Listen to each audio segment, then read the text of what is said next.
compañeros de la Academia, señor vicerrector de Estructuras, señor director de los amigos del Museo Conceptual Fostel de Extremadura. Y quiero saludar también a los muchos arquitectos que han venido a acompañar a nuestro conferenciante. Hay muchísimos, tanto del colegio como de la escuela, y al nuevo director del Departamento de Arte, Eduardo Asenjo. Continuamos con el ciclo La cohesión de la cultura europea a través de sus catedrales.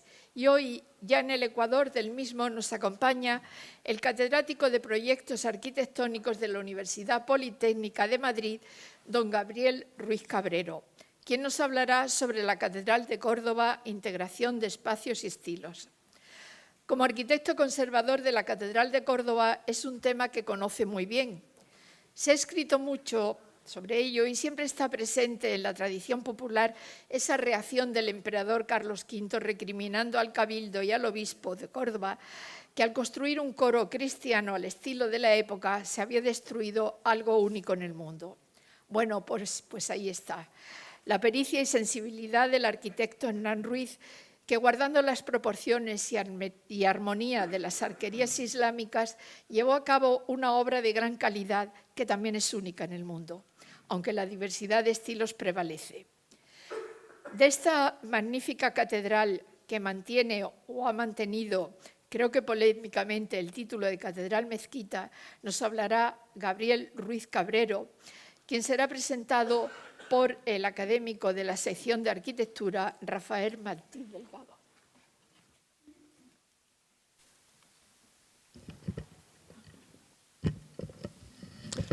Buenas tardes, autoridades, académicos, académicas, señoras y señores.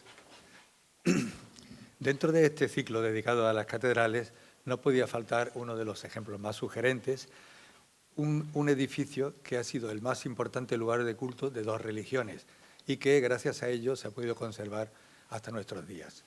La mezquita de Córdoba, iniciada en los primeros momentos de la dominación islámica de la península, llegó a ser una de las más importantes del mundo musulmán, en correlación con la importancia que tuvo la ciudad de Córdoba. Para hablar de la mezquita, de su fundación hasta su conversión en catedral, tenemos a una de las personas más cualificadas, si no la que más, pues lleva desde el año 1979, más de 46 años, encargado de su conservación y restauración. Gabriel Ruiz Cabrero estudió la carrera de arquitectura en la Escuela de Madrid, terminando sus estudios en el año 1971. ¿Se oye bien? En esta misma escuela desarrolló su actividad docente, en la que finalmente obtuvo el título de doctor en el año 1986. Siguiendo con esta actividad, desde 1995 es catedrático de Proyectos Arquitectónicos en la Universidad Politécnica de Madrid, en la que actualmente es catedrático emérito. En esta universidad es director del grupo de investigación Nuevas Técnicas Arquitectura Ciudad. Ha sido profesor invitado en las universidades de Harvard y Columbia en Estados Unidos, Glasgow en Escocia, Milán, Venecia. En el año 1910 fue Premio Nacional Ciudades Patrimonio de la Humanidad. Entre los años 1980 y 1986 fue director de la revista Arquitectura, editada por el Colegio de Arquitectos de Madrid. Ha publicado más de 100 artículos en diversas publicaciones nacionales y del extranjero.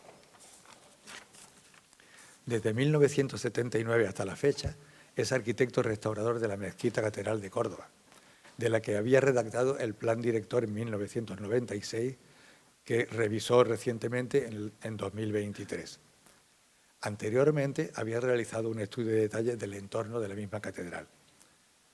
Entre sus numerosas obras en el campo de la restauración, podemos citar la iglesia de San Juan de Castrojeriz, en Burgos, el monasterio de las Carmelitas en Boadilla del Monte, en la provincia de Madrid, o la colegiata de Santillana del Mar, en Cantabria. Y en el extranjero, la Embajada de España en Argelia y el Instituto Español de Casablanca, en Marruecos. Como obras de rehabilitación, ha intervenido en el edificio histórico de la estación de Atocha, en Madrid, y en la adecuación del Seminario de Málaga para hotel. Como obra de arquitectura de nueva planta, hay que destacar la sede del Colegio de Arquitectos de Sevilla, proyecto obtenido por concurso muy contestado en su momento por las fuerzas más conservadoras de la ciudad, pero que el tiempo ha demostrado el acierto de su planteamiento y su construcción. Nada más, le cedo la palabra a Gabriel Ruiz Cabrero. Bueno, muchas gracias, en primer lugar, a la Academia por invitarme a participar en este ciclo, invitación que me ha hecho mucha ilusión aceptar por los buenos recuerdos que yo tengo de esta ciudad de Málaga. Muchas gracias a Rosario y a Rafael por la presentación tan cariñosa que han hecho y muchas gracias a todos ustedes por venir.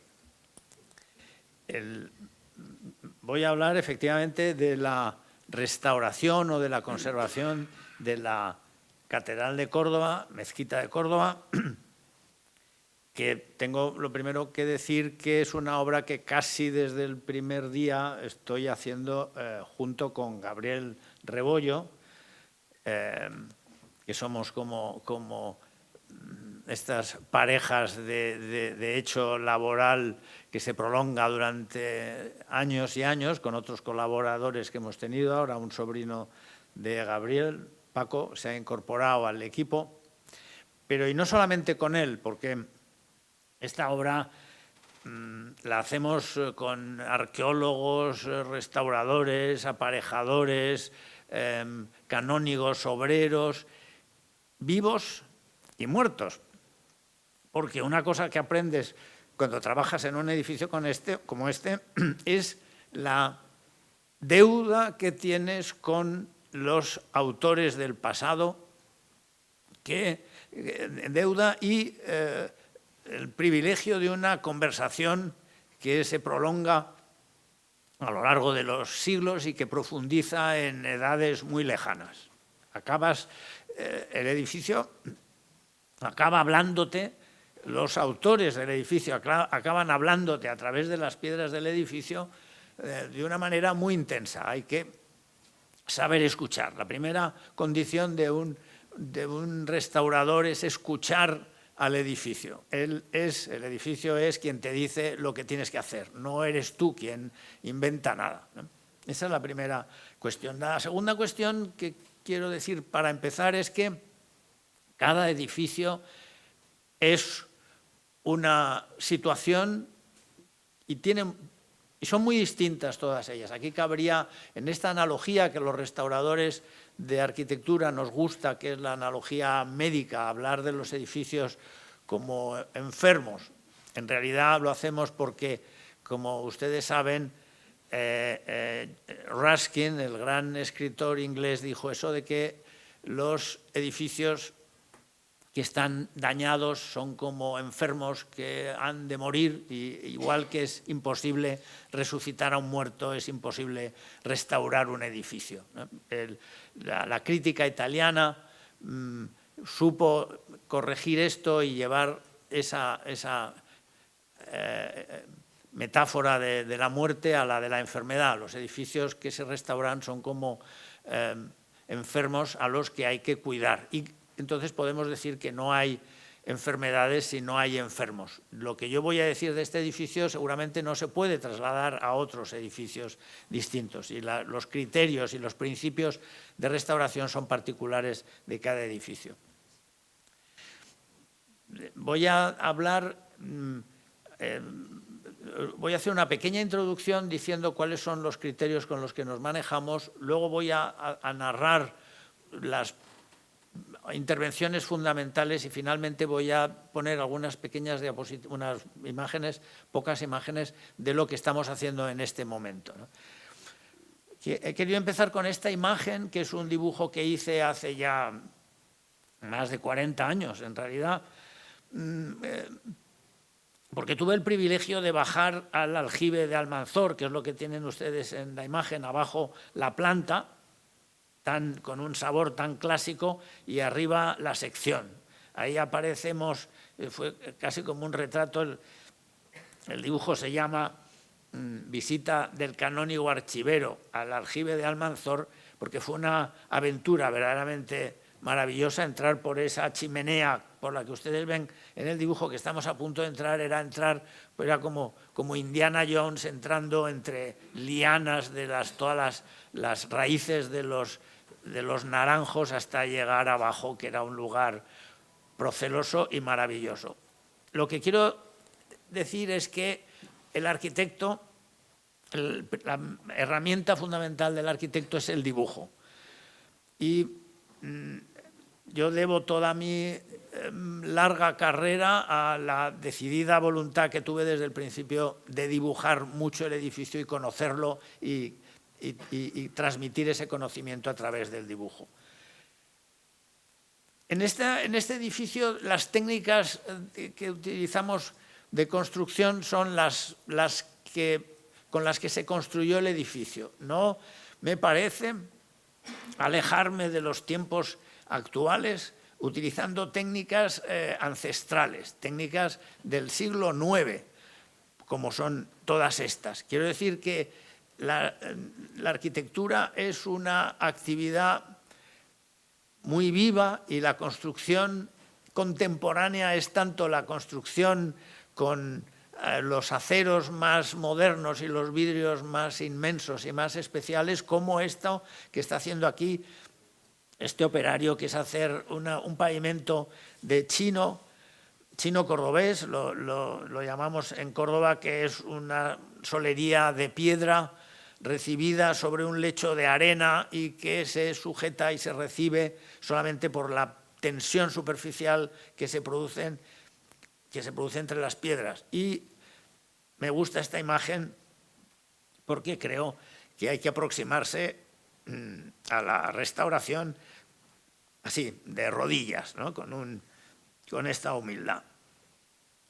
Este es el patio de los Naranjos, y lo traigo aquí también para explicar que en algunas ocasiones hacemos cosas o hemos hecho cosas que ahora no se podrían hacer. Por ejemplo,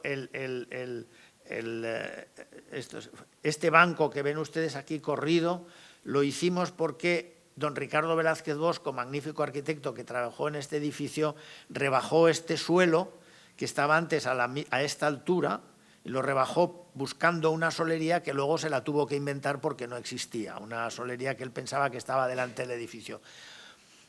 Entonces aquí había un corte muy grande y hicimos este banco. Hoy en esta fotografía está vacío, pero normalmente aquí está abarrotado de gente que se sienta, y aquí en esta escalerita que hicimos para llegar a la fuente, que estaba como colgada en lo alto, aquí esto es un aula abierta donde todos los días profesores y profesoras vienen con sus niños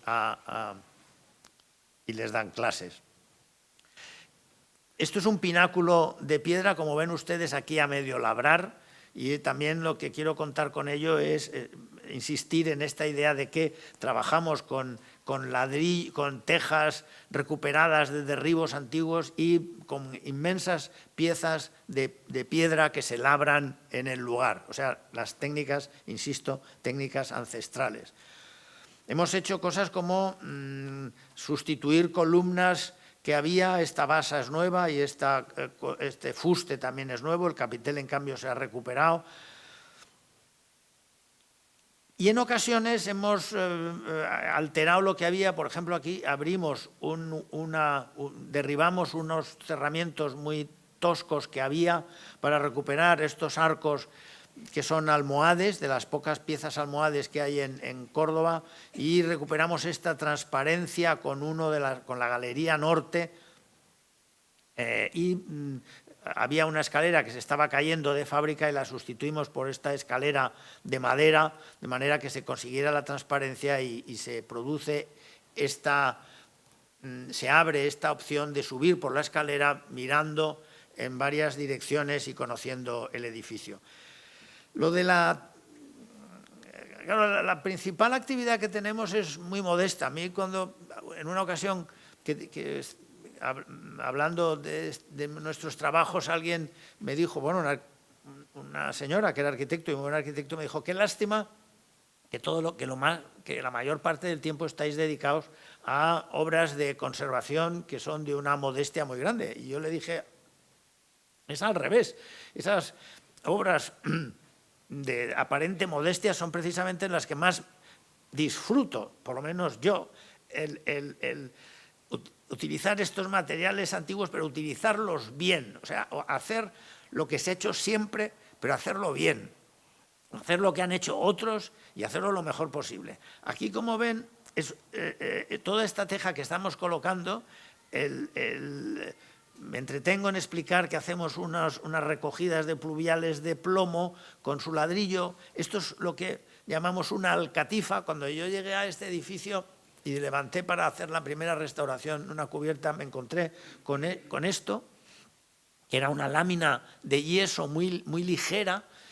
Los albañiles ya no lo hacían en la arquitectura doméstica cordobesa, lo estudiamos y averiguamos que se llama alcatifa, que en árabe hispánico, digamos, quiere decir velo, y es un velo de yeso que se coloca porque esta teja está recibida sobre una cama de barro, y la cama de barro viene con agua y viene con bichos que atacan a la madera. Y entonces esta alcatifa es una muy sabia tradición de proteger la madera de los bichos y de la humedad.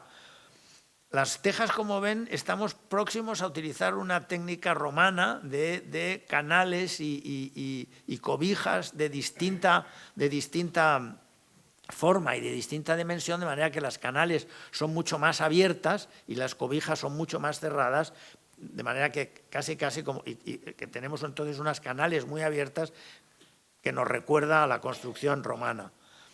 Hacemos cosas también como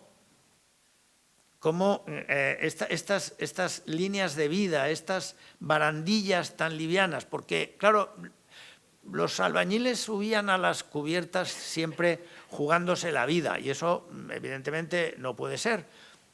Y entonces tenemos que hacer todos estos sistemas de pasarelas, de pasillos, de líneas de protección que son ajenas al edificio, pero que forman parte de unas técnicas, yo digo que son todas muy tradicionales. Esto es muy tradicional muy tradicional como materiales, pero son cosas que antes no se hacían. Esta es una vista de la catedral y de la mezquita desde el río.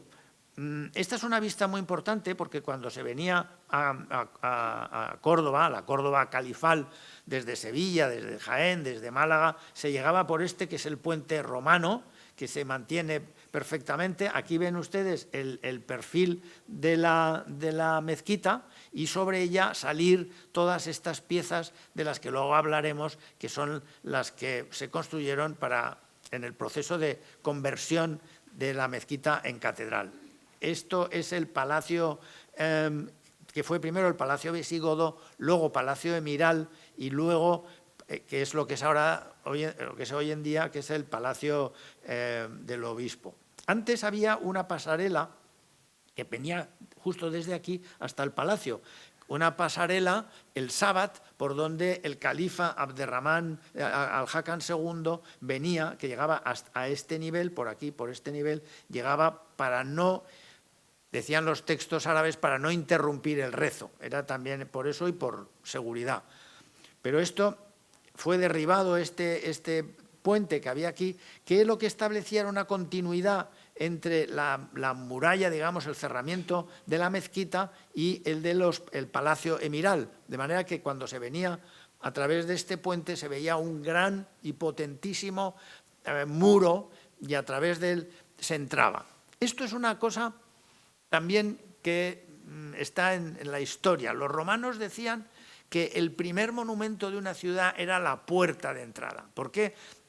La puerta era el elemento que recibía a los visitantes y era lo primero que los visitantes veían, y había que impresionar a los visitantes con la potencia de la puerta. Y efectivamente la puerta romana, que estaba en el otro lado, porque era la puerta que venía desde Zaragoza, desde Alcalá de Henares, luego Alcalá de Henares, y en realidad desde la Tarraconense y desde Roma, la puerta estaba en otro lado, pero encima de la puerta estaba el templo, que algunos dicen que era el templo de Júpiter, que estaba encima de la puerta. Y aquí era lo mismo, la gran mezquita estaba justo en la puerta, delante de la puerta más importante. Esto es una puerta que hizo Hernán Ruiz III, y que en tiempos de Felipe II era la puerta de entrada a la ciudad y que posteriormente, muy habilidosamente, se ha duplicado por detrás y se ha quedado convertido en un arco, una especie de arco de triunfo, de un clasicismo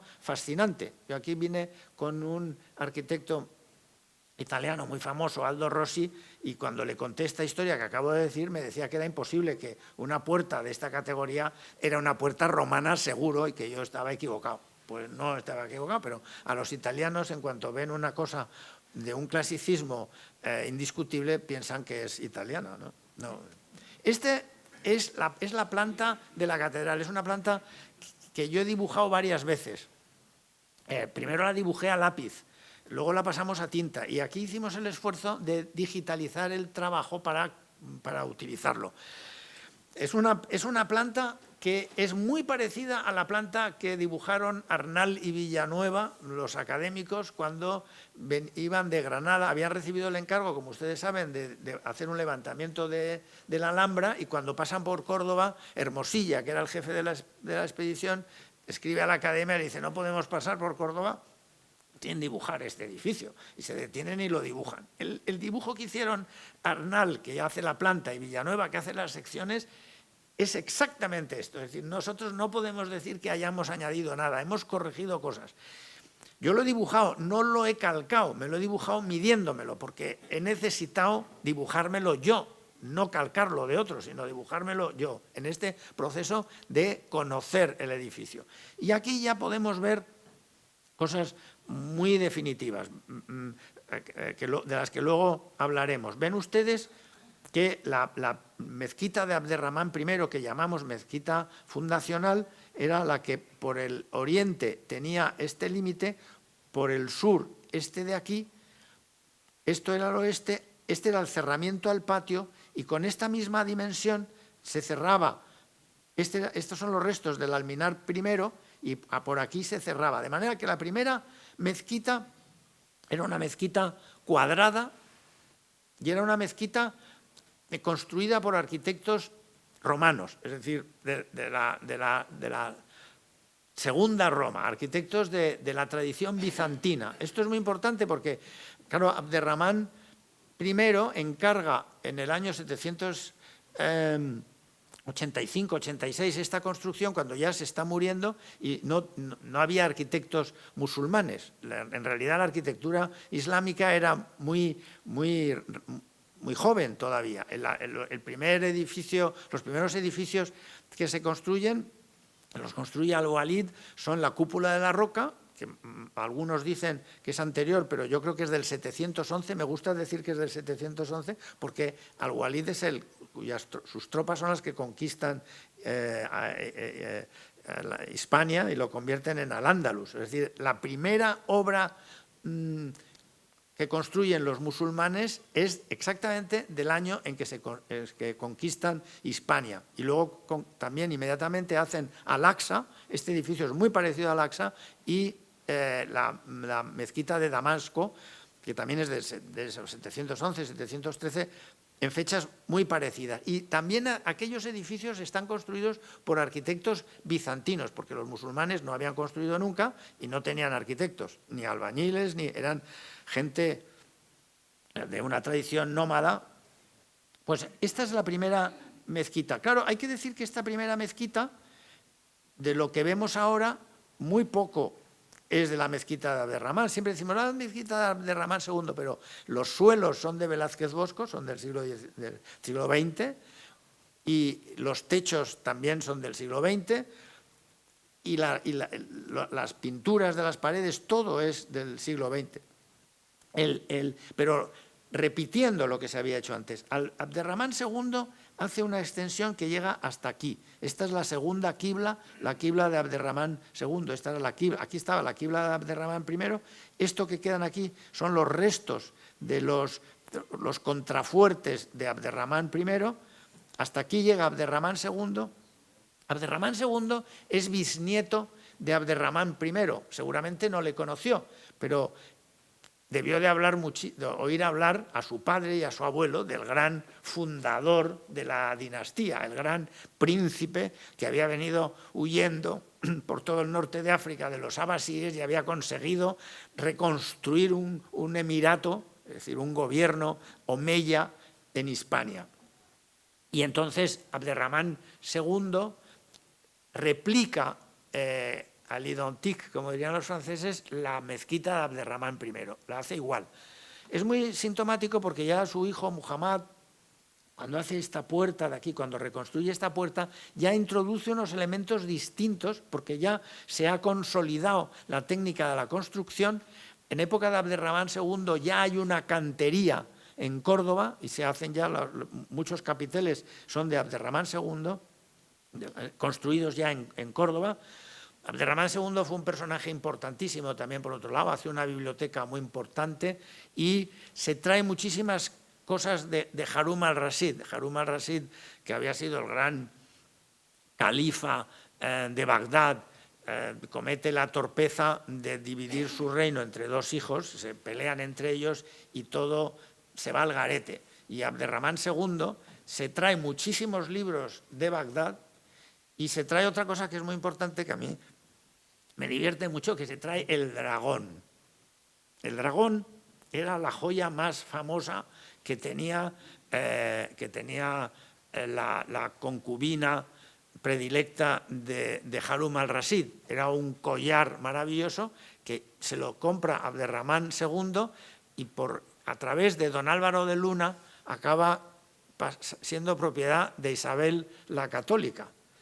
Cuando nosotros sabemos que la conquista de América se hace porque la reina Isabel vende sus joyas, en realidad yo creo, esto es una idea mía, pero yo creo que lo que va haciendo es que va desmontando las piedras del dragón y las va vendiendo poco a poco, ¿no? Pero bueno, lo que sí es cierto es que Isabel II acaba siendo la dueña de la gran joya de Harún al-Rashid. Y luego ya Al-Hakam II o Al-Hakem II hace esta extensión que es verdaderamente maravillosa. Pero no solamente hace esta extensión. Estudiando el edificio me di cuenta de que cada califa, cuando nosotros decimos hace una extensión, no hacía una extensión, rehacía la mezquita entera. O sea, los estudios de dendrocronología que se han hecho de todas las maderas que aparecieron reutilizadas en las cubiertas han demostrado que todos los techos de toda esta parte son de la época de Al-Hakem II. Toda la madera es de Al-Hakem II. Es decir, Al-Hakem, claro, no añade una parte, sino rehace todo, le pone todos los techos nuevos y le hace todos los suelos nuevos, porque él lo que quiere hacer es su mezquita, y su mezquita es toda ella. Y además construye estas cúpulas nervadas, que ahora estamos restaurando, que son una cosa extraordinaria, y lo hace porque la mezquita de Al-Hakam II es completamente distinta a la de Abderramán I. Abderramán I en realidad hace casi, por decirlo de una manera extremada, hace una tienda de campaña. Saben ustedes que todas las columnas y todas las piedras que utiliza son reutilizadas. Las famosas espolia de las iglesias destruidas que había en Córdoba, todo es piedra reutilizada, que la coge y la levanta deprisa, tarda un año en hacerlo. Y es como quien levanta una tienda de campaña, solamente que en lugar de con palos y con cuerdas y con lonas, lo hace con piedras y con unas cubiertas de madera. Pero es prácticamente una tienda de campaña, un lugar de rezo. Las mezquitas, como ustedes saben, no son lugares sagrados, son salas de reunión en las que 5 veces al día se reza, pero durante el resto del día es una sala de reunión donde la gente puede ir allá a reunirse e incluso a hablar de negocios. No se puede comer, no se puede beber, pero hablar de negocios sí. Y en cambio, Al-Hakam II es un monarca poderosísimo. Son casi el doble los territorios que tiene en África, son el doble de los que tiene en Al-Ándalus. Es un monarca poderosísimo que además tiene un problema político gravísimo, y es que en Cairo se han establecido los fatimíes, que son chiitas, para empezar, y son enemigos feroces de la teología que imperaba en Córdoba, que era en Andalucía, que era la tradición maliquí. Al Hakan II y a sus la religión al maliquí le horrorizaba una teoría que los fatimíes predicaban, que era la idea del libre albedrío. Esta vieja discusión tan europea, digamos, los maliquíes negaban lo del libre albedrío a muerte, y entonces todas los textos que hay escritos en toda la mezquita estaba forrada de textos muy precisamente escogidos con gran intención. Por ejemplo, los textos que estaban en el exterior, en las puertas, eran textos dedicados fundamentalmente a los cristianos, en los que se les decía: fuera del Islam no hay salvación, y más o menos te vas a condenar como no reconozcas la verdadera religión. Y los textos interiores eran mucho más amables y eran del tipo: para ti es el premio. Solamente había algunas aquí fuera, que era donde se producían los ajusticiamientos de los criminales. Las suras que estaban aquí escritas eran terribles, eran grandes condenas. Y en cambio, dentro eran... Pero se ha descubierto ahora, los estudiosos han descubierto que los textos no eran suras enteras, eran suras montadas. Es una cosa que parece un poco rara. O sea, cogían el principio de una sura y el final de otra, de manera que en realidad el mensaje era distinto, era un mensaje compuesto para defender la teología maliquí. Pero bueno, lo importante es que el califa, que entraba por aquí, por ese puente que les he dicho, atravesando todo el Sábat, y salía por esta puerta, y aquí seguía el rezo desde aquí, la maksura que protegía la zona del califa, no se sabe si era esto o era más, posiblemente era más, era de madera, de cedro, de un olor maravilloso, de cedro de Marruecos, traído de los montes de Marruecos, y aquí recibía, pero también, es decir, todas las grandes ceremonias se celebraban en este lugar, con este mihrab tan extraño que está en que es una habitación. Esto es rarísimo, como ustedes saben, los mihrabs son unos nichos, porque el mihrab no tiene ninguna función litúrgica, solamente la de señalar la dirección a la Meca.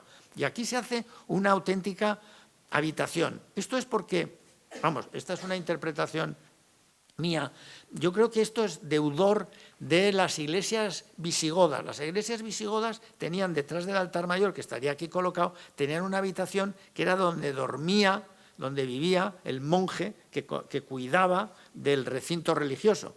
Y aquí hay una basílica virtual, que es esta que llega hasta aquí, una basílica virtual con esas tres cúpulas, de manera que esto se parece pues, a tantas iglesias mozárabes que se van a hacer en imitación de este edificio, y a tantas iglesias visigodas que eran anteriores. Y luego el mihrab tiene la cosa extraordinaria de que está trasdosado por una masa de piedra maciza absolutamente innecesaria desde un punto de vista estructural. Pero esto, ¿por qué es esta masa? ¿Por qué construye esta masa tan inmensa y no hace un paso por detrás? Yo creo que es porque y además esto se correspondería con esta tradición maliquí, porque se entiende esto casi como si el mihrab fuera una cueva. O sea, esa idea tan antigua de la cueva, ¿no? En la protección de la cueva es donde se produce aquello que es importante, ¿eh? Todos los centros religiosos importantes están en cuevas, todos los lugares, ¿no? Delfos, Covadonga, todos los lugares importantes son una cueva, es un lugar misterioso, es algo que sale de la tierra, ¿no? Tenemos ese modelo y tenemos la montaña, son los lugares siempre... Bien, luego sobre esta, Almanzor añade toda esta parte de aquí, acepta una situación descentralizada para el eje principal. Esto es como un añadido. Almanzor, a diferencia de Al-Hakam II, Al-Hakam II no solamente hace esta magnífica mezquita, hace también una biblioteca extraordinaria. Una biblioteca perfectamente organizada porque tenía un sistema, tenía una mujer que se llamaba Fátima, que era una experta compradora de libros, a la que mandaba a Oriente y era recibida en todos los lados con una atención tremenda, porque llevaba muchísimo dinero, porque el califa era muy rico, y compraba en Alejandría, en Fustat, en Bizancio, en Bagdad, en Damasco, visitaba todos los lugares donde había grandes bibliotecas y se traía libros extraordinarios. Y se traía libros de todas las religiones y de todas las lenguas. Tenía libros griegos, libros en latín, libros en hebreo, extraordinario. Y tenía un sistema de traductores. El traductor de los libros hebreos era su médico, que se llamaba Ibn Saprut, que era un judío, que le traducía los libros. Tenía un monje, Benito, que le traducía los libros griegos, y al latín era absolutamente conocido, porque claro, Al-Hakam hablaba latín igual que yo estoy hablando este latín deteriorado, igual. Y en la calle en Córdoba se hablaba latín. Y luego tenía un sistema de restauración fantástico al mando de una señora que se llamaba Lubna, que era una poetisa, y además de poetisa, una extraordinaria restauradora de libros. Y tenía en conventos como de 10 y 12 personas, mujeres, pero como del orden de más de 120 mujeres, se sabe, distribuidos en conventos de 12, estas mujeres estaban ahí con sus hijos y eran las que restauraban los libros, porque los libros, algunos venían muy deteriorados. Y luego tenía un agente de ventas, que era el abate de Ripoll, que no me acuerdo cómo se llamaba, que era el que le transmitía las órdenes de compra que venían de toda Europa. Santo Tomás de Aquino dice que él ha conocido los libros de Aristóteles a través de las traducciones que venían de Córdoba. Bueno, pues este señor hace esta biblioteca, y Almanzor, por hacerle la rosquilla a los sacerdotes, a los ulemas, ordena quemar todos los libros que no sean en árabe y que no sean relativos a la religión musulmana. O sea, hace una quema de libros verdaderamente horrible. Y construye aquí, deprisa y corriendo, esta extensión que es muy torpe en relación con el resto, pero tiene un valor que en arquitectura es un valor menor, pero es un valor, que es el valor del tamaño. ¿No? A mí esta parte no me gustaba hasta que me di cuenta y pensé, pero si lo de ser grande en arquitectura también es importante.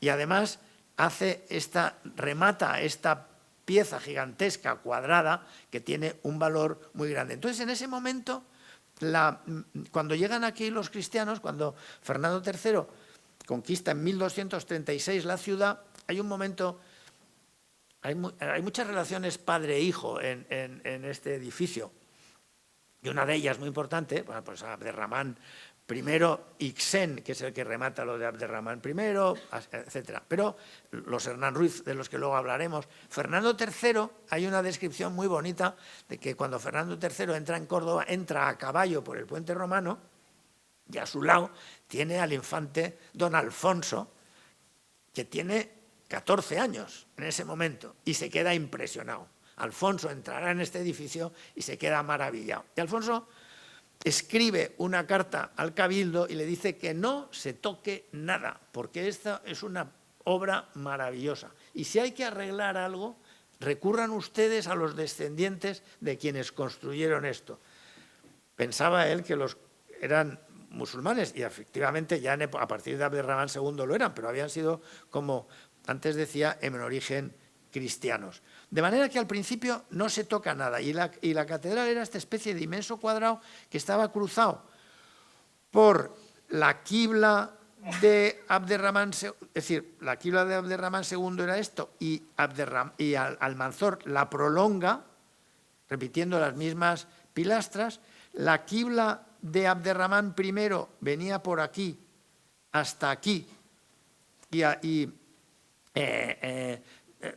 lo intenta prolongar bien, pero no lo consigue Almanzor, porque sus arquitectos eran unos chapuceros y se equivocan y la traen por aquí. Ven aquí que esta distancia es muy pequeñita, porque aquí es donde pone unos machones que querían ser la prolongación de estos, pero se equivoca ligeramente. Pero por aquí venía otra línea de estructura y había una perpendicular que era esta, que había sido el cerramiento de la mezquita de Alaquén II, que Almanzor abre por medio de estas grandes aperturas. Aquí se han corregido estas grandes aperturas, y entonces los cristianos decían que el edificio estaba dividido en 4 cuartos, que uno era el cuarto rico, llamaban a este el cuarto rico, que era lo de Alaquén II, el cuarto rico. Luego estaba este otro cuarto grande, este de aquí y este, los 4 cuartos. Y entonces, bueno, pues durante mucho tiempo no se toca el edificio para nada, siguiendo la recomendación de Alfonso X.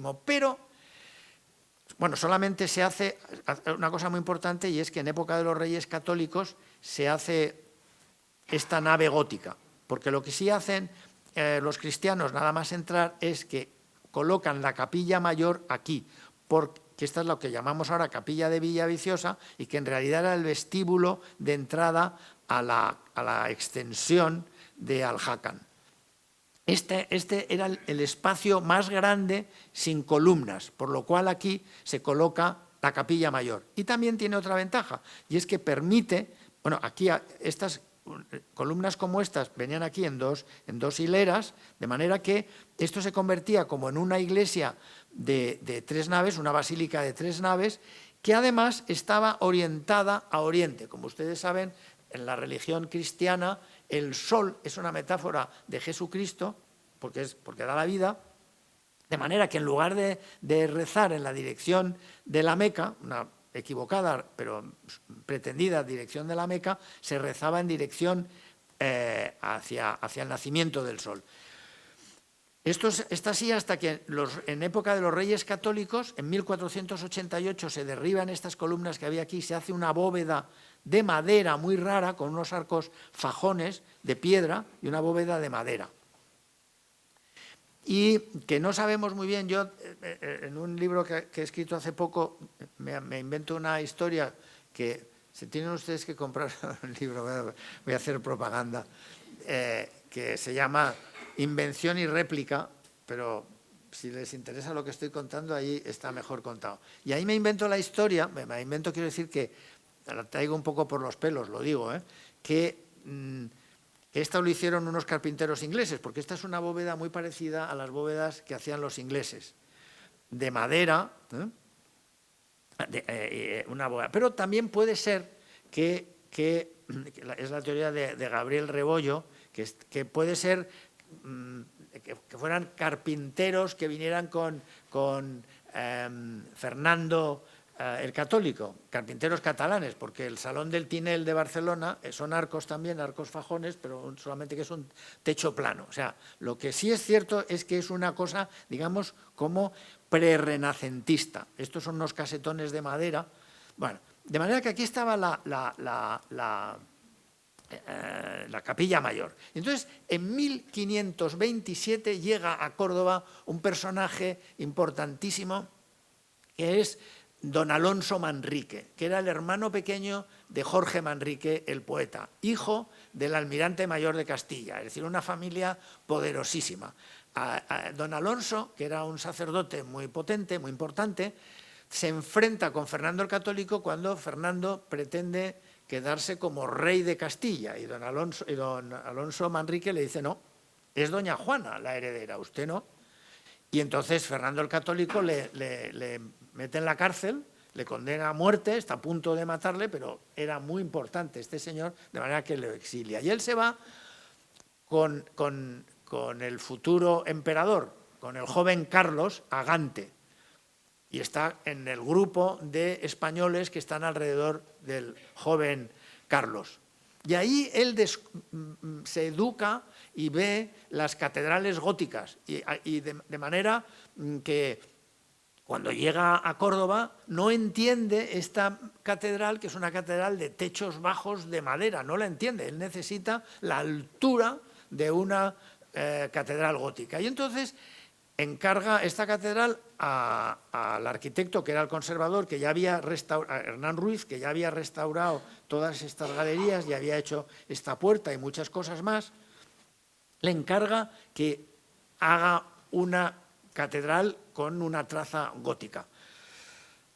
Bueno, se organiza un cisco tremendo porque tanto el cabildo de la catedral, que estaba muy contento con su iglesia de techos bajos, y además aquí aprovecho para decir que la razón por la que los cristianos se encuentran muy cómodos rezando en esta iglesia, en esta mezquita convertida en iglesia con techos bajos, es porque las iglesias mozárabes eran constructivamente, dimensionalmente, etcétera, exactamente igual que la mezquita de Córdoba, pero en pequeño. Eran basiliquitas de 3 naves, pero eran iguales, con techos de madera, con arcos de herradura. El arco de herradura no es un arco musulmán, es una invención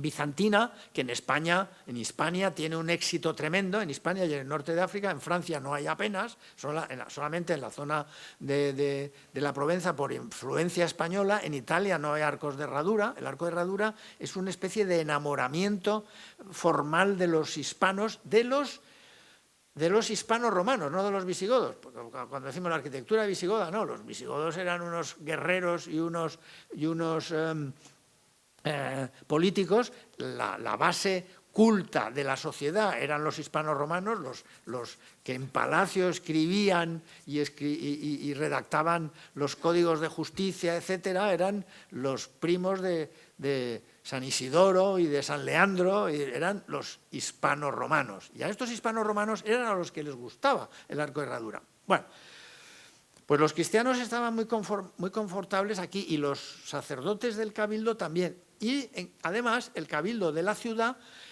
no quería saber de esta obra porque todo esto estaba lleno de pequeños enterramientos de la aristocracia cordobesa, que en origen eran los famosos caballeros 24, que son los que toman Córdoba, y estaban aquí enterrados. Entonces no querían que se levantaran las tumbas de sus antepasados. Y se oponen ferozmente hasta el punto que hacen un edicto de condena a muerte a todo aquel que participe en las obras del crucero. Entonces, don Alonso Manrique contesta excomulgando a todo aquel que se oponga. Claro, la excomunión, aparte de que la gente creyente no les dolía ser excomulgado, pero es que tenía una dimensión social tremenda. O sea, si a ti te excomulgaban, ni te podías enterrar en sagrado, ni podías casar a tus hijas y a tus hijos en la iglesia, no les podías casar. O sea, eras expulsado de la sociedad. Se organiza un cisco tremendo, acuden al emperador y el emperador dice que se construya. Por lo cual, toda esa historia de que el emperador dijo que aquí se está destruyendo una cosa que es única, nada. El emperador estaba muy contento de que se construyera esto, igual que estuvo muy contento de que en Granada se construyera su palacio. El emperador participaba de una teoría, yo creo, que existía en España en este momento y sobre todo en Andalucía, que era la de que el arte renacentista podría ser un arte nuevo, distinto, fuera de la competencia entre la arquitectura de raigambre islámica y la arquitectura gótica. El Renacimiento era una cosa nueva. Por eso lo de la idea de la encarnación, ¿no? La Catedral de Málaga es la Catedral de la Encarnación, porque la encarnación es un momento nuevo, distinto, que esa es la idea de Isabel la Católica. Saben ustedes que Isabel la Católica viajaba con altares y todas las mezquitas de los pueblos que conquistaba, pues quitaba todos los elementos islámicos y ponía un altar con una virgen, porque eran dedicadas a la encarnación. Pues bien, se construye esto, pero Hernán Ruiz I tiene la inteligencia de, en lugar de hacer como se hace aquí en Málaga o como se hace en Sevilla o como se hace en Granada, derribar lo que había, como esto era tan maravilloso, lo que hace es situar el crucero en el centro. Lo más lo más en el centro que puede. Y además utilizando las estructuras que cruzaban la catedral con una extraordinaria habilidad, porque sobre esta estructura, que era eso, el antiguo cerramiento de las primeras mezquitas, es donde coloca el arranque del presbiterio y donde apoya el crucero. Y luego, claro, una catedral gótica tiene que tener 4 líneas fundamentales de apoyo, que son los cerramientos de la nave principal y los apoyos de los arbotantes que vienen a parar a los contrafuertes y que tienen que llegar hasta el suelo. Y entonces Hernán Ruiz utiliza la quibla de Abderramán I para el apoyo de este lateral, la quibla de Abderramán II para recibir a los arbotantes, que vienen, todo esto son arbotantes que vienen por arriba, que vienen aquí. Y luego, entonces no tiene nada más que, para recibir a los arbotantes del lado septentrional, que llenar el espacio que hay entre 2 columnas con unos macizos, y aquí recibe los arbotantes. Y luego aquí también construye también toda esta cosa, de manera que utilizando las estructuras existentes apoya lo nuevo.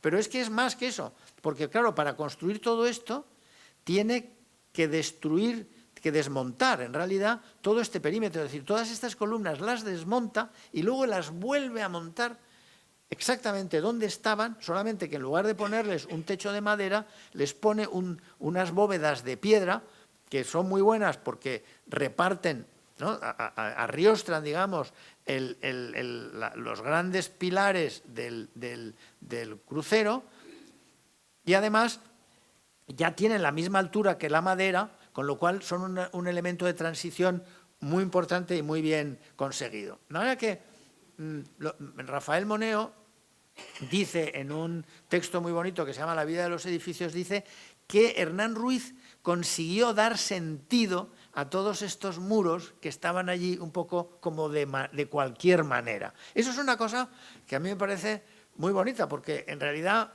es lo que tiene que hacer un restaurador, es decir, obtener lo mejor de lo que hay y lo que no es bueno, convertirlo en bueno, porque se puede hacer. O sea, todas las cosas se pueden mejorar. A mí esto me recuerda una cosa muy bonita. El doctor Johnson, como saben ustedes, el gran literato inglés, el que hace el primer diccionario de la lengua inglesa, hizo una recopilación de las obras de Shakespeare. Era como la tercera recopilación que se hacía de las obras de Shakespeare. Entonces él dice, en su libro, en la introducción, dice que Shakespeare era un poeta de un nivel extraordinario, pero dejó muchas cosas sin... Muchos textos se habían perdido. Ustedes saben que Shakespeare no escribía, Hamlet no lo escribía entero, sino que él escribía los parlamentos de cada uno de los actores separados. Y entonces lo que quedó de las obras de Shakespeare eran parlamentos sueltos de Hamlet o de quien fuera, o de Macbeth o Otelo. Y entonces hubo una serie de escritores. El doctor Johnson dice escritores mediocres que teniendo unos parlamentos se inventan los otros, porque claro, unos están contestando a los otros y lo recompone y lo hace. Entonces, doctor Johnson dice, poetas menores incapaces de entender la poesía de Shakespeare mejoran el texto de Shakespeare porque se ciñen a reconstruirlo. Yo creo que esa reconstrucción de Shakespeare es lo mismo que se hace aquí, es lo mismo que tiene que hacer el restaurador. Pero bueno, yo creo que me he entretenido mucho con esta imagen, pero bueno, esto es a lo que yo me refería, ¿no? Ven aquí el límite y las quiblas de Abderramán II y de Abderramán I. Esto es Abderramán I. De Abderramán I hay que decir una cosa, lo primero es eso, que está hecha con varios artilugios. El primer artilugio es la reutilización de piezas romanas, que son basas, que hay por ahí, basas, fustes, capiteles, todos los capiteles son corintios, y cimacios, que es esta pieza de transición. Y desde aquí ya lo hace el arquitecto de Abderramán primero. Entonces, el arquitecto Abderramán I hace una cosa extraordinaria, y es que, porque estos arcos no sostienen peso, son arcos de entivo. Hasta ese momento, el entivo de las basílicas y de las mezquitas de este tipo se hacía, todavía en Al-Aqsa es así, se hacía metiendo aquí un madero que venía por encima de los cimacios y otro madero igual que iba en la otra dirección. Y así se hacía una cuadrícula a esta altura. Esos maderos eran de una fragilidad extraordinaria, porque primero de ellos colgaban las lámparas que se incendiaban continuamente, y además cuando los insectos se comían las cabezas de estas vigas dejaban de ser útiles como arriostramiento y esto se caía. Y entonces este señor lo que hace es, con una técnica estrictamente romana, hacer estos arcos de herradura que, como digo, vienen de la tradición bizantina y que se hacen alternando ladrillo con piedra. ¿Qué es lo que ocurre? Este es un sistema estrictamente romano. Los romanos son unos ingenieros estupendos. Los romanos construían grandes, no eran como los griegos. Los griegos, cuando hacían un templo, era un templo relativamente pequeño y todas las piezas venían labradas con una precisión extraordinaria. Los romanos construían cosas grandísimas y entonces traían piedras de las canteras, todas ellas labradas más o menos igual, y las encajaban con estas dovelas de ladrillo que, como ven ustedes, pues unas son más anchas que otras. Esta de aquí es más estrecha que esa y se ven las diferencias. Y luego todo esto lo pintaban. De manera que esto es el gran invento, pero hay otra cosa que hay que decir de este gran invento. Y eso es lo que muestra el edificio. Este gran invento, esta pieza artística tan extraordinaria del arco que se describe como arcos volando libres de carga en las enjutas, estas son las enjutas, libres de carga, esto no es lo que pretendía el arquitecto de Abderramán I, porque el arquitecto de Abderramán I solo quería resolver un problema técnico, que no se le cayera el edificio. ¿Qué es lo que ocurre? Que cuando en época barroca se abren esos lucernarios, que ustedes ven entrar por ahí unas luces, estos lucernarios que hay por ahí, cuando la luz entra por arriba y deja los arcos al contraluz, como este que hay aquí, es cuando se empieza a entender la maravilla de ese arco y cuando la cultura barroca de la luz comprende la maravilla de estos arcos. Y al comprender la maravilla de estos arcos y proponerlos como una obra artística, en realidad termina de construir la obra, que no la lleva a una precisión y a una belleza artística que no tuvo en origen. Aquí tenemos la construcción de Al-Hakam II, este es el mihrab, y estas son las arquerías que ya se hacen en época, esto ya es puramente cordobés, estos arcos lobulados que se cruzan y es un desarrollo de lo que Gómez Moreno, que era granadino, dice: cuando el arquitecto de Abderramán I se inventa los arcos de herradura, está iniciando un camino que tiene inevitablemente que acabar aquí, ¿no? Porque hay como una... Bueno, se señala esto estaba pintado también de rojo y de blanco y en grandes contrastes, y las cúpulas tenían los colores de estas yo creo que aquí tengo una... No. Tenían los colores brillantes de estos mosaicos. Bueno, luego volveremos sobre ellos. Esto es ya... Bueno, aquí hay cosas muy, muy bonitas también. Ven estas columnas que están como en el aire, ¿no? Tendrían que apoyar aquí un constructor de la tradición romana o cristiana posterior. Habría puesto aquí una ménsula para que esto... No. La teoría del Islam es que estas cúpulas están en el aire no por la habilidad de los arquitectos y de los albañiles, sino por la voluntad de Dios. Por eso las columnas están fuera del plomo para que se vea esta maravilla. Bueno, esta foto era de esta parte de aquí.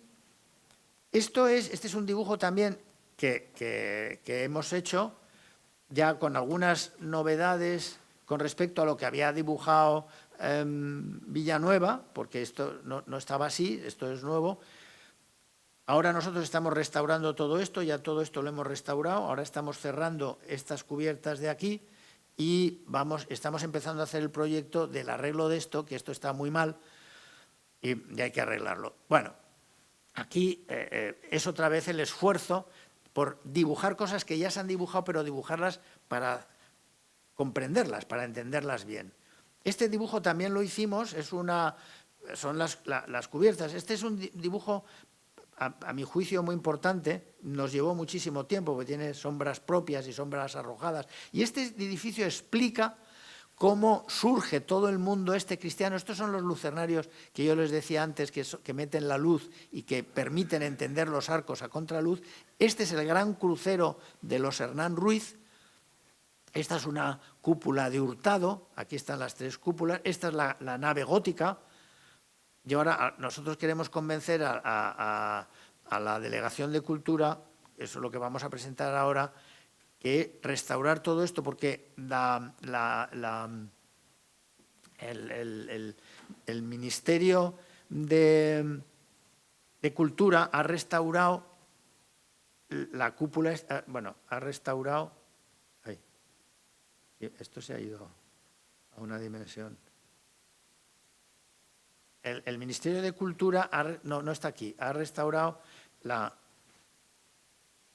esta capilla, que es la capilla real, está siendo restaurada ahora y están apareciendo aquí unas celosías que estaban enterradas maravillosas, y entonces nosotros lo que queremos ahora es convencer a que nos dejen recuperar esto y hacerlo como era, ¿no? Bueno, aquí es donde, este es el dibujo primero que hicimos a lápiz, esto es a lápiz, donde ven el crucero y ven toda la intervención que yo antes les he contado, deteniéndome tal vez demasiado, que es la intervención de Hernán Ruiz. Pero a mí este dibujo me interesa porque cuando Hernán Ruiz hace esto no estaba la sillería del coro, y Hernán Ruiz mantiene esta transparencia, de manera que si uno estaba aquí podía ver a través de esto, mantiene la transparencia de la intervención islámica. Esta es una obra, yo creo que muy importante que hicimos. Esto fue Carmen Calvo quien promovió esto, restaurando. Fue muy criticada por algunos porque decían que estaba restaurando una obra cristiana. Yo creo que Carmen Calvo estuvo muy inteligente y lo que quiso es restaurar una pieza extraordinaria. Esto estaba lleno de fisuras por todos los lados y estaban todas estas ventanas cerradas, con algunos cuadros de poco valor, y entonces lo limpiamos, lo abrimos y aparecieron todos estos dorados, que no hubo más que limpiarlos. Abrimos todas estas 6 ventanas, había 3 cerradas, ya no me acuerdo cuáles estaban cerradas, 5 hay aquí que estaban cerradas las 5, otras 5 y otras 10 en este lado que también estaban cerradas. Abrimos, limpiamos y entonces apareció esta luminosidad que yo creo que es fundamental. Aquí tenemos esta pieza, también esto se limpió y se aclaró que estaba muy sucio, como acaban de ver en la foto, y aquí es donde les contaba yo antes que Hernán Ruiz I llega hasta aquí. Esto es todo Hernán Ruiz I. Entonces él desmonta todas estas columnas, pero luego las vuelve a montar y vuelve a hacer los arcos iguales, solamente mete estos elementos decorativos que son ya, los libros de historia dirían plateresco. Yo creo que es una arquitectura de un primer renacimiento. Esto es Hernán Ruiz, que es maravilloso. Y esto es, ¿cómo se llama este pintor cordobés? Que este cuadro está en Sevilla. Ahora no me acuerdo, luego me acordaré. Alejo Fernández. Esto es Alejo Fernández. Alejo Fernández pinta esto. Gracias. Alejo Fernández pinta esto cuando Hernán Ruiz está desmontando para construir el crucero. Estas transparencias yo creo que Alejo Fernández las toma de Córdoba. No pinta aquí en arco de herradura, pinta porque Alejo Fernández quiere ser un pintor ya en el estilo que viene de Italia y no hace arcos de herradura. Pero estas transparencias, esto lo ve él en esta Anunciación preciosa, lo ve. Cuando Hernán Ruiz está haciendo esto, pasan cosas muy curiosas. Alejo Fernández está pintando esto y Ambrosio de Morales, que era cordobés, por encargo de Felipe II, cuando hace toda esa descripción de la arquitectura histórica, pasa por Córdoba y no habla de lo que está haciendo Hernán Ruiz, y lo está viendo, porque lo está haciendo cuando él está allí, y no menciona para nada la obra de Hernán Ruiz, que a mí es una cosa que me deja fascinado y pienso, ¿qué pasa? Que a lo mejor a Ambrosio de Morales le horrorizaba lo que estaba haciendo Hernán Ruiz o no sé qué. Esto es también los Hernán Ruiz, estos rellenos aquí, esta cosa sincrética de que hace la arquitectura, que respeta lo que había y construye, sin embargo, todo este mundo decorativo ahí metido y estas columnas que interrumpen estos arcos.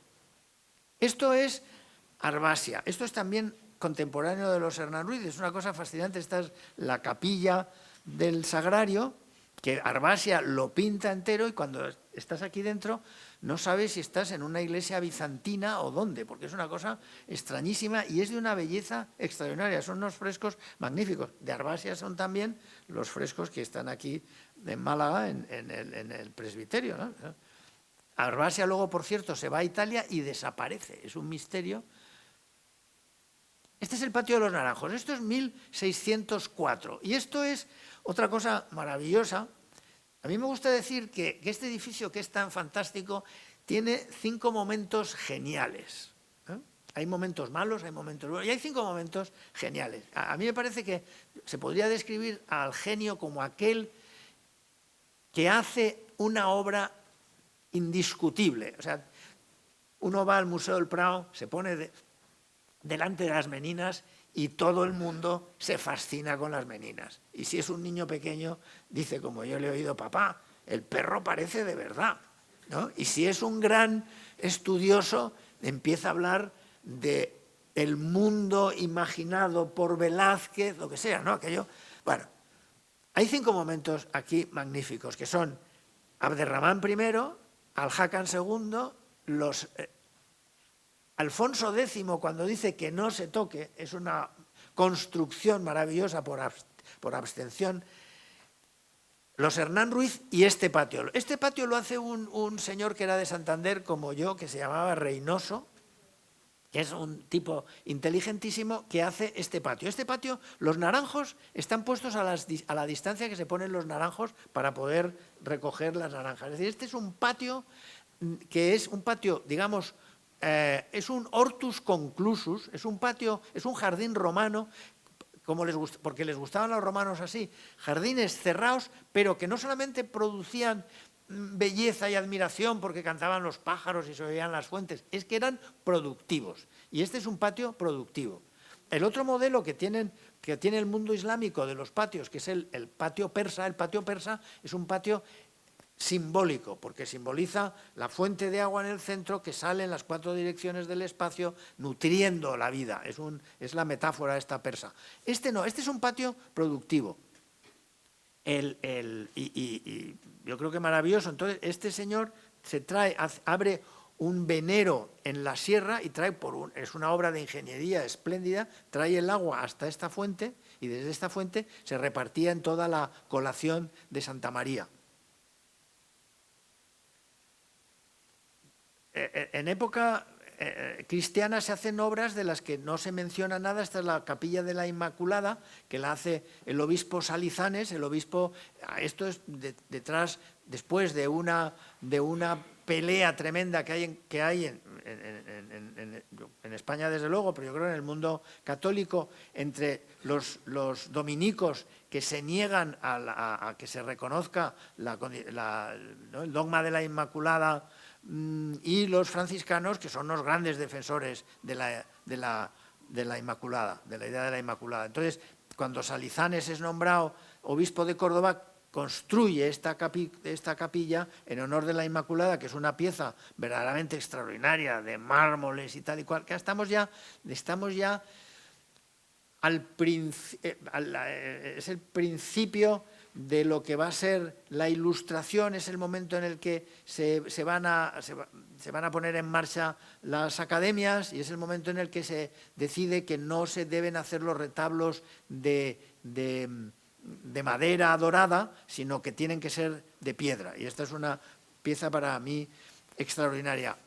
Es la construcción de la catedral, porque lo que le ocurre a la catedral es lo mismo que había ocurrido con la mezquita, es decir, que igual que cada emir y luego cada califa se hace su mezquita, reinterpretando todo lo que había y reutilizando todo lo que había, cada obispo y cada época hace su catedral, de manera que es completamente distinta la catedral que hace don Alonso Manrique de la catedral post-Trento, porque no tiene que ver, las ceremonias religiosas son completamente distintas y la teología, y la catedral es la construcción de una determinada teología, que es la del tiempo que se está viviendo, es completamente distinta. Esta es la mezquita catedral dibujada, es un anónimo, yo no sé si, por lo menos yo no sé quién lo dibuja, y aquí ven ustedes que todos los arcos estaban pintados de blanco, de una manera un poco torpe, están pintados los lucernarios,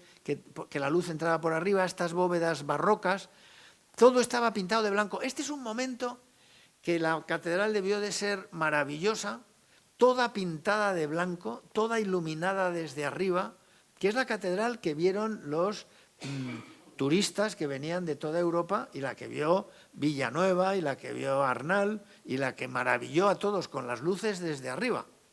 Es una catedral que ha desaparecido porque nosotros los restauradores que estamos buscando esos orígenes islámicos del edificio nos hemos cargado. Eso, estamos dando una alternativa distinta, pero nos hemos cargado esto que era verdaderamente maravilloso. Y era esto. Esto estaba todo pintado de blanco y estos son los lucernarios que yo les decía que permiten que los arcos se vean encontrados. Esta es la catedral barroca, la catedral que ven los visitantes. Esto es una obra de restauración, pues que para explicarles que estos arcos, estas bóvedas, que están hechas, llamamos de cañizo, son una técnica constructiva maravillosa porque es baratísima, se construyen unos formaletes de madera, pero como ven ustedes, aquí se ve una junta, son piezas muy pequeñas de madera clavadas que luego tienen esta especie de correillas también y luego se teje con cañizo, es decir, con caña. Esto no había más que ir al río, coger las cañas, cortarlas por la mitad, se trenza esto. Esto lo que da son unas bóvedas por encima de las cuales se puede andar, unas que son muy difíciles de atacar por las termitas y por la carcoma, porque no les gusta la caña, y que cuando hay terremotos se mueven muy bien, mucho mejor que una bóveda de piedra, porque tienen una gran flexibilidad. Esto es la fachada del mihrab. De aquí, esta la vamos a restaurar, ahora estamos hablando la vamos a restaurar y vamos a restaurar toda esta fachada y la cúpula que hay arriba, que también es de...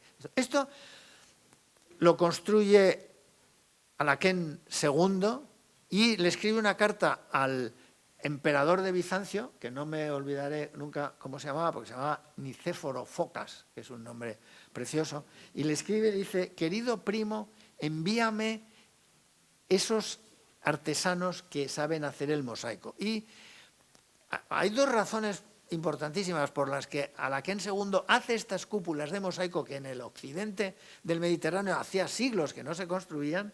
¿Por qué hace unas cúpulas de mosaico? Seguramente él sabía, seguro, que en la cúpula, que en la mezquita de Damasco, que había hecho su antepasado, hay mosaicos. Lo sabía. Y eso es una referencia. Pero también sabía otra cosa, que yo creo que también que es todavía más importante. Alaquén II, Al-Hakam II, igual que Abderramán cuando se hace Medina Zahara es una ciudad romana, ¿no? Los arqueólogos dicen, a mí me gusta mucho esa expresión, que es la última ciudad palatina de Occidente, Medina Zahara. Es un doble cuadrado, está construido con técnicas romanas, las piedras están cortadas como las cortadas romanas, las dimensiones es el pie romano, no es otra cosa. Medina Zahara es una ciudad romana y esto es una construcción romana porque Alaquén II, que era musulmán, tibio musulmán, pero era musulmán, desde un punto de vista político su orgullo era que era el heredero de una de las provincias más importantes del Imperio Romano, era el heredero de Hispania, y eso está continuamente en el mundo omeya. Los sirios en Omeya se consideran absolutamente herederos del mundo griego. Bueno, pues hace esta cosa de mosaico. Pero aquí, en época medieval, se construye una capilla dedicada a San Pedro, una capilla muy importante. Y entonces... Y estaba aquí. Y el obispo Estrevilla, que también era de Santander, bueno, está enterrado en Córdoba y pone Cantabria, ¿no?, en su tumba, Cantabria. Pero Cantabria de Encartaciones de Vizcaya, o sea que también era un vasco que se consideraba cántabro. Pero bueno. Pues este señor, que era un ilustrado muy difícil de entender, porque él había sido un gran amigo de José Bonaparte, le había dado dinero a José Bonaparte, con lo cual seguramente había conseguido que José Bonaparte no hiciera tropelías, las tropas de Bonaparte no hicieran tropelías en la mezquita catedral. Pero él, cuando se van los franceses, en 1815 se propone restaurar esta fachada y entonces derriba la bóveda barroca y restaura ese frente. Bueno, esto es un acontecimiento importantísimo. Es 1815, hace una restauración modélica, pero una restauración que resistiría la crítica contemporánea y se ajustaría a los principios con los que ahora nos movemos en la restauración, como voy a explicar. Derriba la bóveda. Y entonces aquí hay una franja muy deteriorada, que es la que ven ustedes. Ven que desde aquí para abajo brilla de una manera distinta, ¿no? Tiene un brillo distinto esto que eso, y tiene un brillo distinto esta parte que esta de aquí. Entonces, cuando él tiene que restaurar eso, no existen teselas de piedra en Córdoba, ni existe la técnica de del mosaico. Y entonces recurre a un señor que era un artista prestigioso, que se llamaba Patricio Furriel, que era el organero, no el organista, no el que tocaba el órgano, sino el que cuidaba el órgano. Había hecho una restauración del órgano de la Catedral Fantástica y le encarga a este señor. Entonces este señor lo que hace es coger piezas de vidrio de la misma dimensión que las teselas de piedra, las pinta por detrás de los colores que necesita y las coloca aquí, con técnicas distintas. En esta parte de aquí se ve, hay unos clavos, porque sobre un soporte que no sabemos de qué es, pero que seguramente es de madera, sobre un soporte, pega y entonces grandes placas las recibe. Pero en esta parte interior no utiliza este sistema, sino que va colocando piececita de vidrio pegada una a otra. Hace una restauración verdaderamente maravillosa. Luego esto se restaura muchísimas veces. Hay a ambos lados las puertas del Sábat y la puerta del Tesoro, la restaura Velázquez Bosco con una gente que se trae. ¿Cómo voy de tiempo? Porque soy muy pesado. ¿Tengo que terminar? ¿Termino o sigo? Sigo. Bueno. Pues esto se restaura de muchísimas maneras, Se restaura, Velázquez Bosco, por ejemplo, Velázquez Bosco, cuando restaura esto, hace una cosa graciosísima, y es que para decir lo que va a costar, para dar el precio por metro cuadrado,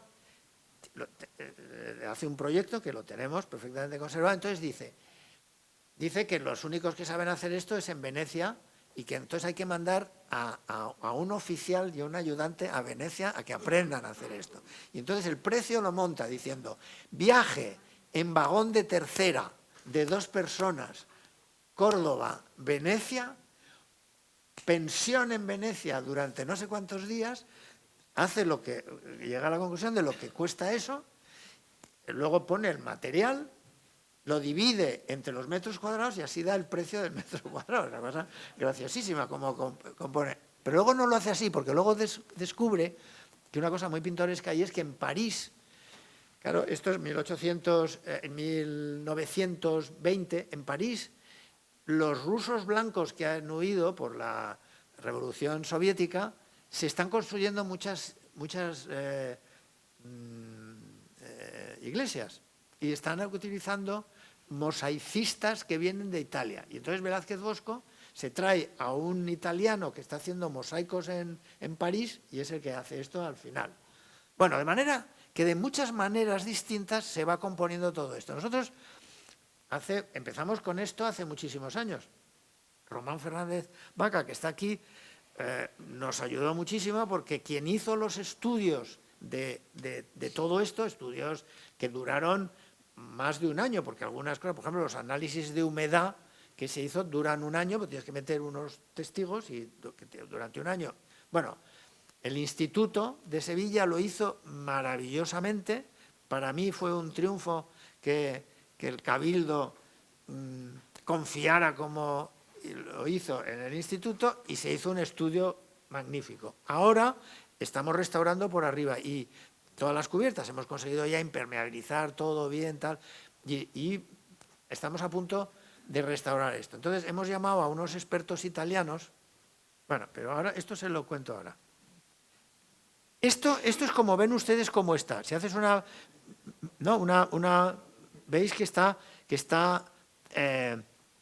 hay quiebros. Ah, bueno, pero es que tenía que decir una cosa que no he dicho que es importantísima. Este Patricio Furriel, cuando hace esto, como estas zonas se habían perdido, aquí, esta dovela, por ejemplo, la hace copiando la que había aquí porque la conservaba. Pero de aquí para abajo, ven ustedes que tienen un dibujo de roelos que es típico de 1800, porque él quiere dejar testimonio de época de cuándo se ha hecho esto.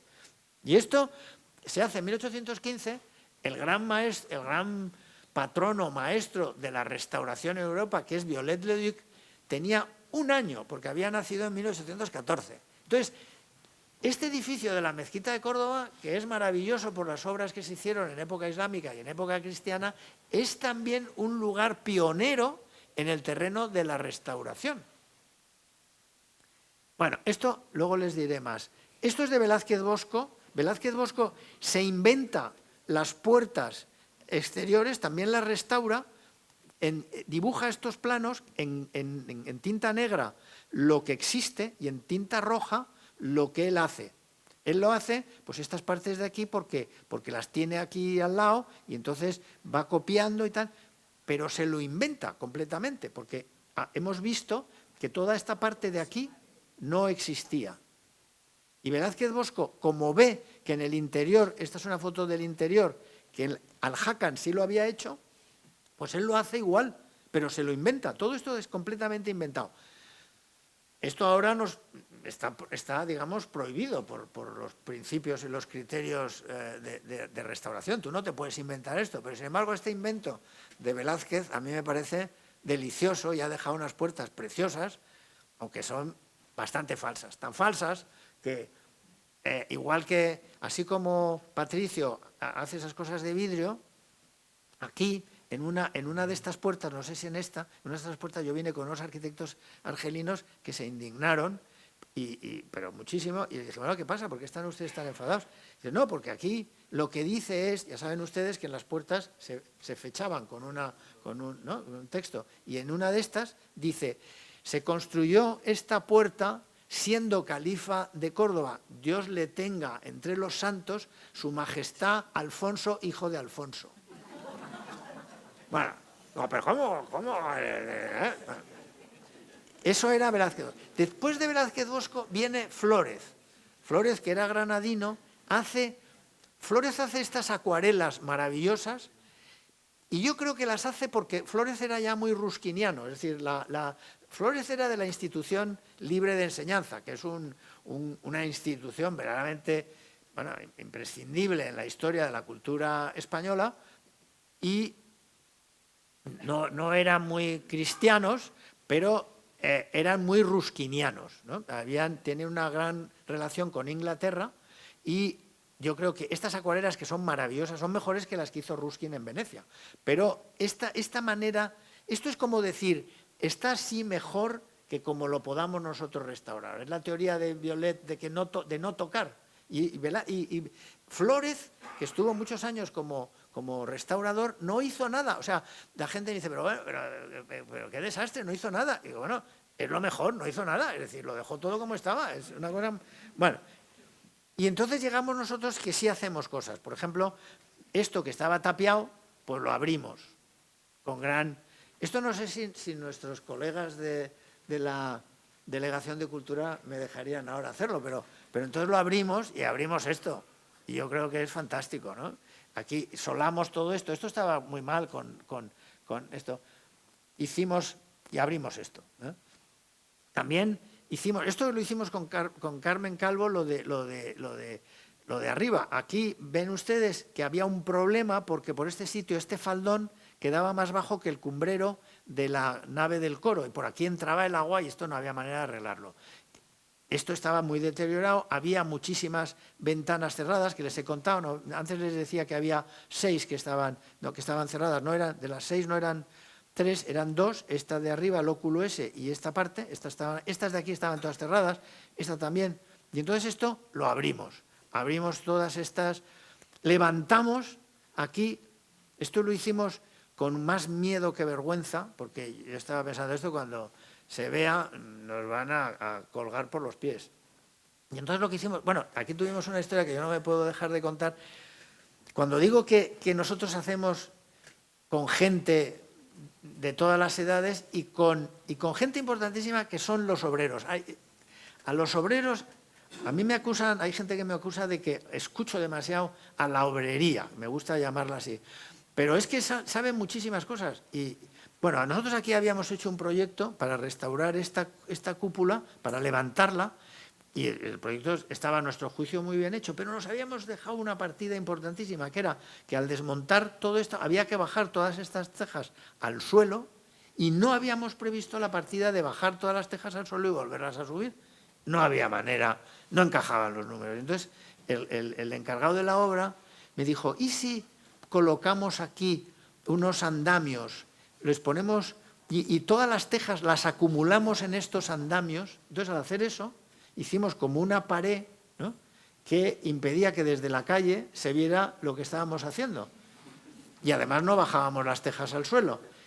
Y esto lo hicimos en un mes de agosto y yo estaba volado diciendo esto cuando lo quitemos. Nadie dijo nada. Yo no sé si es que la gente no se dio cuenta o que es que les pareció bien, pero esto lo levantamos, ya lo ven ustedes, ¿no?, que eran estas ventanitas pequeñas y se quedaron en estas. Sí, tienes que ir terminando. Termino. Bueno, esto es como lo dejó Flórez y esto es lo que hemos hecho nosotros. Hemos repuesto estos andenes porque esto se estaba deteriorando muchísimo. Hemos puesto estos andenes, hemos arreglado así, y esto es lo que estamos haciendo ahora. Aquí hemos encontrado una construcción pobrísima, unos ladrillos que se deshacen porque en época de Al-Hakan lo que se veía lo hacían con una extraordinaria calidad y lo que no se veía era una chapuza. Entonces todo esto lo estamos recogiendo con mortero y lo hemos dejado así. Estas paredes que estaban así, las estamos dejando así, que es como era, solamente que pintada. Pero claro, no nos atrevemos a pintarlo porque no nos lo podemos inventar. Esta es la cúpula por encima de la cual queremos trabajar ahora y solamente quiero decirles que esta cúpula, que es maravillosa, explica que las cúpulas estas, que son las cúpulas nervadas más antiguas que quedan en el mundo, puede que hubiera habido algunas antes, pero no ha llegado a nosotros ninguna, lo cual nos permitiría decir que es posible que estas fueran las primeras, pero desde luego lo que sí sabemos es que cuando se hacen aquí es porque Al-Hakan quiere cúpulas, los arquitectos no saben hacer cúpulas grandes, saben hacer cúpulas de este tamaño y entonces lo que hacen es que dividen el espacio en 9 por medio de estos arcos que se cruzan y estos espacios ya los saben cubrir con cupulitas pequeñas, algunas cuadradas o rectangulares y otras triangulares. Sabemos que las hicieron así porque estos dos arcos son primeros, luego estos segundos y luego los otros terceros. Y eso se descubre en estos encuentros. Bueno, estas celosías que estaban así, empezamos a hacer catas, vimos esto y hemos descubierto esto, que era una cosa maravillosa, ¿no? Esto estaba completamente tapado. Bueno, y con esta imagen me despido de ustedes. Muchas gracias.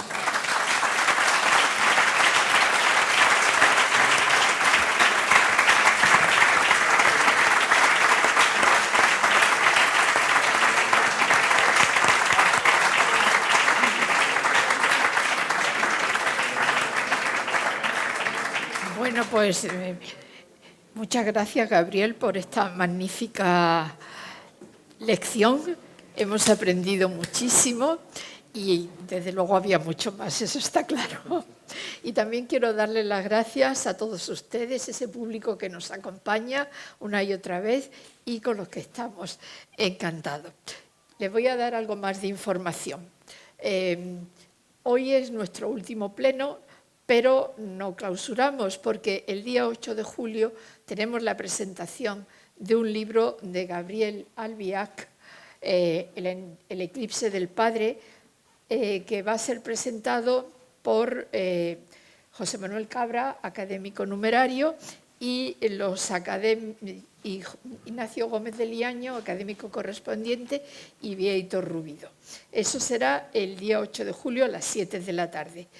Con eso ya terminamos este curso y nos despediríamos dentro del ciclo hasta el día 25 de septiembre, que continúa el ciclo de las catedrales con el tema La liturgia de las catedrales por Alejandro Pérez Verdugo, que es canónigo prefecto de liturgia de la Iglesia Catedral de Málaga. Pero antes, el 18 de septiembre, tendremos la inauguración del curso con un coloquio que van a establecer aquí nuestra académica de literatura y poesía, Aurora Luque, y la gerente de la Fundación Pérez Estrada, Ana Cabello, que van a hablar sobre dos grandes mujeres, Carmen Martín Gaite y Ana María Matute. Las dos cumplen el centenario este año y teníamos que celebrarlo también. Muchas gracias.